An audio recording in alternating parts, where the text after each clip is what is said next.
வணிக வளாகத்திற்கு கோடிக்கணக்கான ரூபாய் முதலீடு தரத்துக்கு இருந்ததுன்னா நான் ஏன் இங்கே இருக்கிறேன்? மாற்றுத்திறனாளிகள் ஏன் இங்கே வந்து உட்காந்துருக்கிறோம்?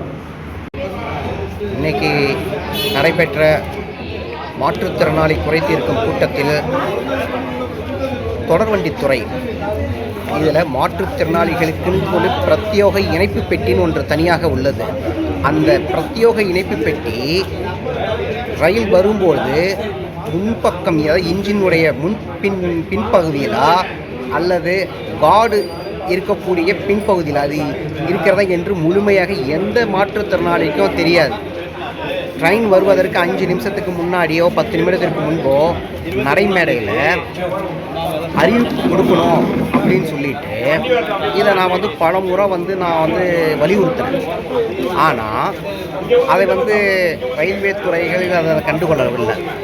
கடந்த 2 மாதத்துக்கு முன்னாடி மாற்றுத்திறனாளிகள் குறைதீர்க்கும் கூட்டத்தில், அதாவது 26/6/2024 குறைதீர்க்கும் கூட்டத்தில் நம்ம வருவாய் கோட்டாட்சியர் அவர்களிடம் நான் ஒரு கோரிக்கை மனு கொடுத்துருக்கேன். அந்த கோரிக்கை மனு மீதான கோரிக்கை மனுவில் நிறைவேற்றி கொடுத்தோன்னு சொல்லியிருக்காங்க. ஆனால் இது வரைக்கும் அந்த மாதிரி கோரிக்கை மனு நிலுவையில் தான் இருக்குது. எந்தவித நடவடிக்கை எடுக்கலை. அதிகாரிகள் கூட்டத்துக்கு வராங்க, அதை கேட்ட தகவலை முன்னுக்கு பின் முரணாக சொல்கிறாங்க. மாற்றுத்திறனாளிகளுக்கு மாநகராட்சி நகராட்சிகளில் 5% ஒதுக்கீடு பண்ணி கொடுக்கணுன்னு இருக்குது. அதுக்கு கட்டணங்களுக்கு எதுவும் செலுத்த வேண்டியதில்லைன்னா அரசாணை இருக்குது. ஆனால் இப்போ உள்ள மாநகராட்சி வணிக வளாகத்துக்கு பொதுவான சிங்கிள் டெண்டராக விட்டு அதை ஒரு நபர்கிட்ட ஒப்படைக்கிறாங்க. அது மிகவும் கண்டிக்கத்தக்கது. அது மாற்றுத்திறனாளி சட்டத்தையும் அரசாணையும் மீறதாக இருக்குது. அதனால் உடனடியாக அதை மாற்றம் பண்ணி அந்த அறிவிப்பை புதுசாக வெளியிடணும். இல்லை, என்ன எதிர்பார்க்குறீங்க? மாற்றுத்திறனாளி மொத்தம் எத்தனை கடை கட்டுறாங்க? இதில் எவ்வளோ ஒதுக்கீடு? அவங்க எத்தனை கடைங்கிறத விட மொத்த சதுரடி இவ்வளோங்கிறத இப்போ கொடுக்குறாங்க.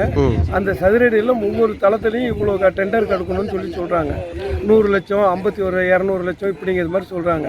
இது மாற்றுத்திறனாளிகளுக்கு இடஒதுக்கீடு பண்ணி 5% ஒதுக்கீடு பண்ணணுங்கிற எந்த தகவலுமே கிடையாது. ஒரு தனி நபர்கிட்ட போய் அவங்க மாற்றுத்திறனாளி போய் வாங்குறதுங்கிறது நடைமுறை சாத்தியம் கிடையாது. அரசாணை மீறுற செயல், மாற்றுத்திறனாளி சட்டத்தை மீறுற செயல். இது இல்லை, இது அடுக்குமாடி கட்டிடமா இல்லை ஒரு அடுக்குமாடி கட்டிடம்? சரி, இப்போ அது கீழ்த்தளம் மட்டும் கேட்குறீங்களா?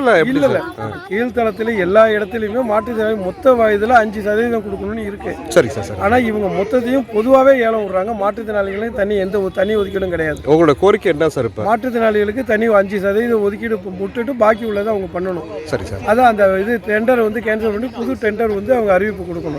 இதை இப்போ ஆர்டிஓ கூட்டத்தில் வலியுறுத்திருக்கோம். மனுவாக கொடுத்துருக்கீங்க? மனு கொடுத்துருக்கோம்.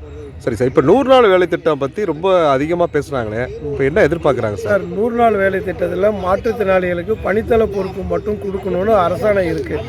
அதே நேரத்தில் அவங்களுக்கு ஒரு பாதி நேரம் வேலை செஞ்சாவே போதுங்கிறதும் அந்த அரசாணையில் இருக்குது. அவங்களுக்கு இலகு பண்ணி தான் கொடுக்கணுங்கிறதும் இருக்குது. ஆனால் அதை எதுவுமே முக்கால்வாசி வயதில் யாரும் செய்யறது இல்லை.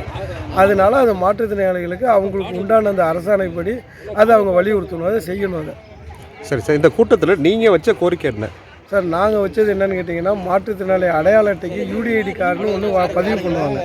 அந்த பதிவு பண்ணுறதுக்கு அவங்களுக்கு அது அப்ளிகேஷன் மனு ரசீது கொடுக்கணும். அதை இவங்க கொடுக்கறதில்ல. அதனால மாற்றுத்திறனாளிகளுக்கு அது இவங்க கொடுத்தோமா, பதிவு பண்ணாங்களா, அது அப்டேட் ஆனிச்சா, ரிஜெக்ட் ஆனிச்சான்னு எந்த தகவலுமே தெரியறதில்லை.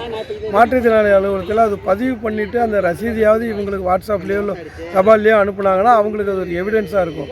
அதுவும் செய்யாதனால மாற்றுத்திறனாளிகள் அது வந்துதா இல்லையாங்கிற அலக்கழிப்பில் ஒவ்வொரு மாதமும் செலவு பண்ணி கொடுத்துக்கிட்டு இருக்காங்க. அதனால நாங்கள் இது தனியாக அப்ளிகேஷன் மனு ரசீது கொடுக்கணும், பதிவு பண்ணதை எங்களுக்கு தெரியப்படுத்தணும்னு நாங்கள் கொடுத்துருக்கோம். இன்றைக்கி யார் தலைமையில் நடந்தார்? எவ்வளோ பேர் கலந்துக்கிட்டாங்க? இதில் வருவாய் கோட்டாட்சியர் தலைமையில் நடந்தது. அரசு அலுவலர்கள் அதிகம் பேர் கலந்துக்கிட்டாங்க. இதில் கிட்டத்தட்ட ஒரு 150க்கும் மேற்பட்ட மக்கள் கலந்துக்கிட்டாங்க.